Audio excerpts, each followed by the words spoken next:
What's up, guys? So I'm here to do the latest chapter of Toriko, and first off, it deserves a round of applause. Now, this was a chapter that definitely deserved applause, but obviously it wasn't perfect. So without further ado, let's just get the applause over with. Clap, clap, clap! Everyone, clap your hands. Quite a chapter. I don't often ask for rounds of applause, but this chapter 289. Very interesting chapter, and there were parts that were somewhat mediocre and somewhat boring and below par, but there were definite areas, and I know if you've read the chapter you know what I'm talking about, where it just went off the wall. So let's just go through this chapter. It starts off quite simply with a setup that pretty much builds up to this destroy breath, which in my opinion just seems to be him sucking out all the air. If that's actually true, or it's some extra technique where after he's sucked out all the air he does something, that's potentially what's happening.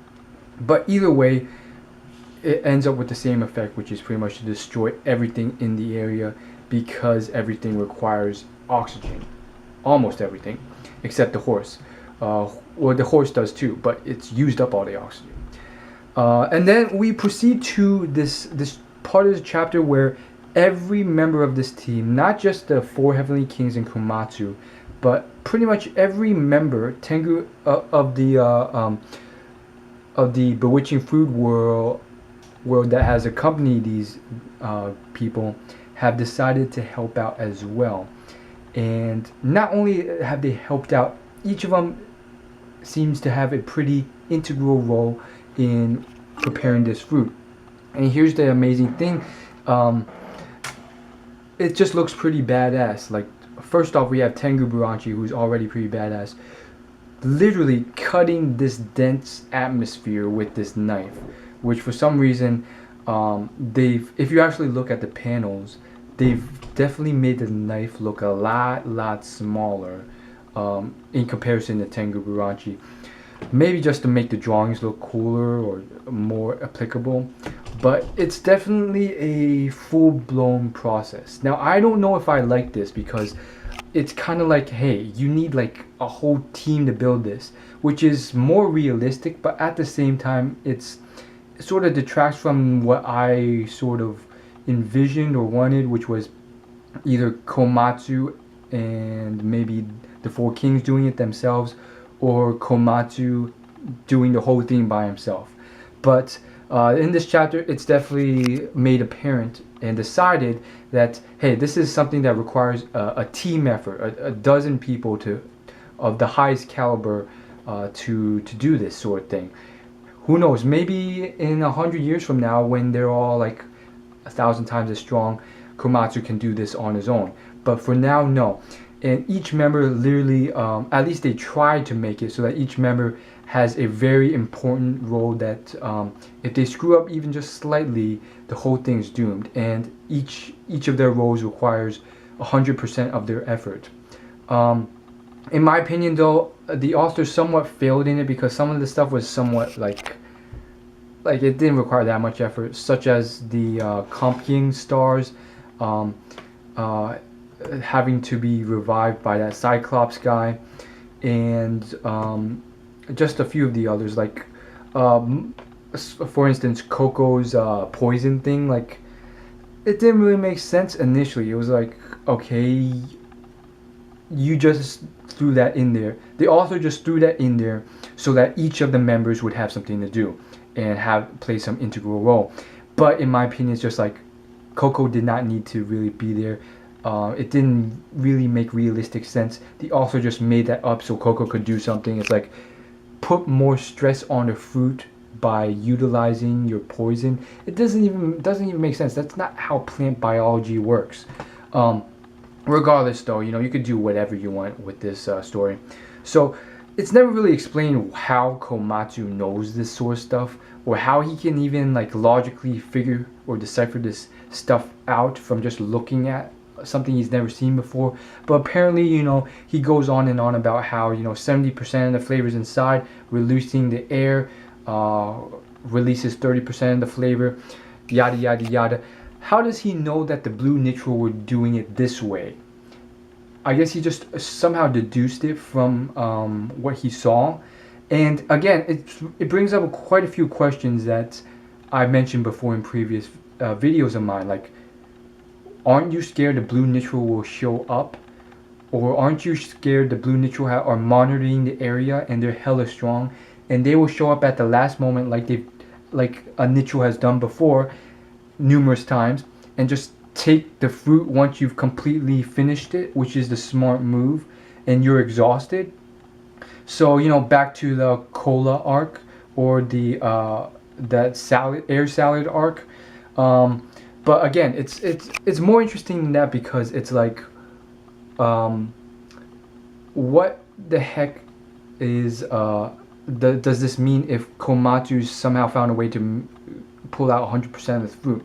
Even before the blue nitro did this mean that the Horse King Heracles never really tasted a 100% flavored air fruit before? Because before the blue nitro, it seemed to be that the air fruit just naturally matured and fell to the ground, and did not have to go through all this special preparation with Komatsu's team.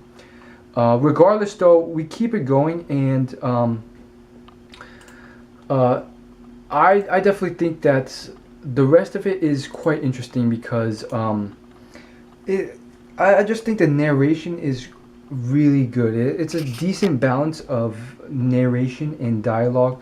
You know, for me, it's not too much reading, but at the same time, it's not somewhat like Bleach, where it's just like panels of pictures and literally no dialogue sometimes. And so they go on and on about this sort of thing where Komatsu does all his secret talent to cut to the center of this fruit in the perfect way, with the precision of a surgeon, and if he misses 1 millimeter, he screws up the whole thing. And then it goes on to each of the kings and each of the helpers on how not all of them, but some of them, where it's like if they screwed up in the slightest way, the whole fruit would be screwed. And again, I always like to play that realistic critic, but I'm not going to that much, although you guys kind of know where I'm headed with that. Like, you literally see Komatsu digging like 10 feet holes with like a yard of radius to get to the center. It's like, realistically, that's impossible to do that so fast in 10 minutes. Even, I mean, I guess if your blade is sharp enough, but like doing that with the precision of like not missing by a millimeter, and the fact that the texture changes with each cut, it's like, okay. Anyhow, you know, I think the net stuff, the hairnet stuff, and the voice quirk was pretty cool. Again, you know, bringing up Coco one more time, that whole thing with his gourmet cells reacting to the flavor of the fruit inside. Okay, I kind of get it, but at the same time, it's also like, it's somewhat random. One thing before I forget though, it was brought to my attention that what I had for the last few episodes of my videos been saying about Toriko was it the air fruit that was already prepared that the inner demon of Toriko pulled out and ate? And it was brought to my attention that, okay, it was not. What it actually was an air fruit, a minor air fruit tree nearby Toriko that was prepared immediately by Komatsu before he set off to this air tree, this amazing air fruit. So it was one of those small air fruit trees, and so it's like, okay, that's very much different, and I guess that makes a lot more sense. And I guess Komatsu must have prepared that thing ridiculous, because it is just like a minor random air tree. For, you know, he had it prepared to a great degree to have it energize Toriko, who needs a lot of stuff. I have to bring up one last thing. You know, again, every member of this team contributed greatly. We have the frog here, of course, and what we have here are these capture level 500 Hellkong demon beasts. They're literally monkeys that are the most badass monkeys I've ever seen. They're obviously monkeys, but at the same time they are literally like almost like wolves, obviously with that sort of demon like theme going with them. They just look awesome, and I don't know if this is proper, but it says that this was created by a fan in Shizuku Prefecture. I don't know what that means, but perhaps, you know, it was mentioned in the the footnotes.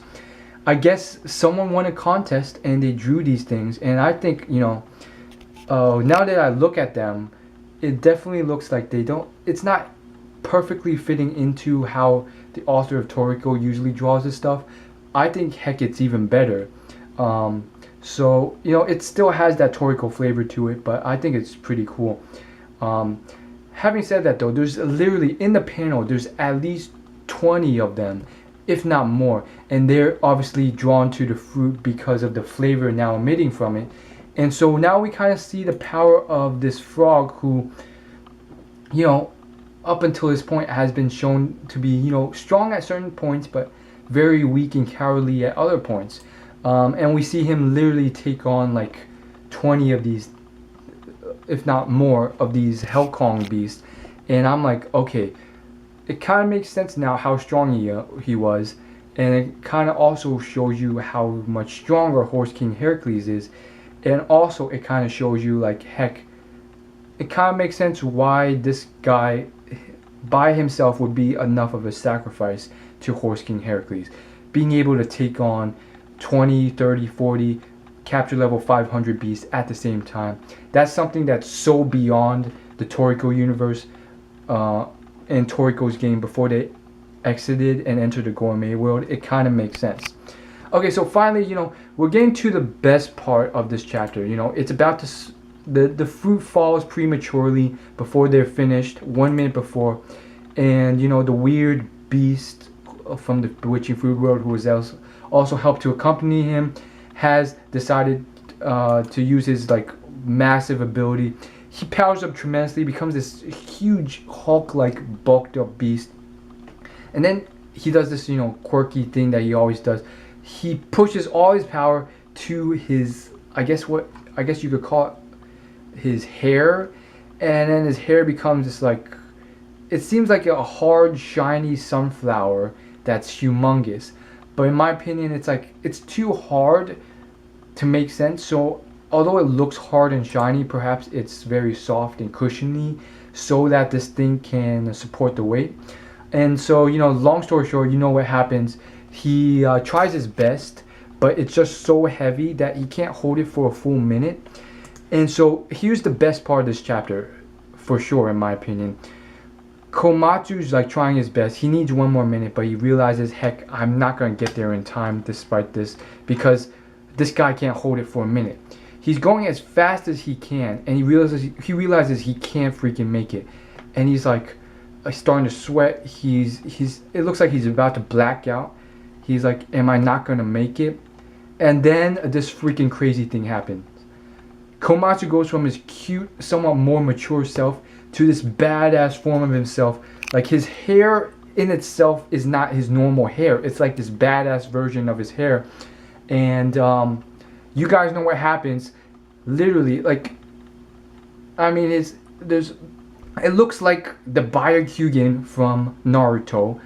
It looks like that other guy who joined the Bishokukai forcibly, but ended up liking them, who also managed to obtain those weird wiry things around his eyes. And you know who I'm talking about, Komatsu's childhood friend. And now Komatsu has it, and I don't know what it reminds me of, but it reminds me of something of a few other characters in the Toriko universe. I don't know what it was. Maybe it was Joa. It wasn't Joa. Perhaps it was. Maybe it was Midora. Midora maybe have had these, like, you know, bloody veins around his eyes. I mean, I don't I can't even consider them like bloody veins. They're just like some sort of vein things that just turn black around his eyes, and it just looks hella cool. He does this crazy stuff where obviously it looks like, you know, his hat falls off, and he does like 1,000 times faster slashes with his knife. He obviously blacks out, and the last panel is them saying, "There it is, we made it," and you see like the air releasing from the fruit on the top, and it crashing to the ground. And then you see Tengu Buranchi saving the sunflower dude, and Zebra saving Komatsu, which I just think's, you know, amazing. Zebra's always there. I mean, Zebra and Komatsu have a great relationship. He's done so much for Komatsu already. Remember that time he literally voice tracked Komatsu in that pyramid thing? Ridiculous. So that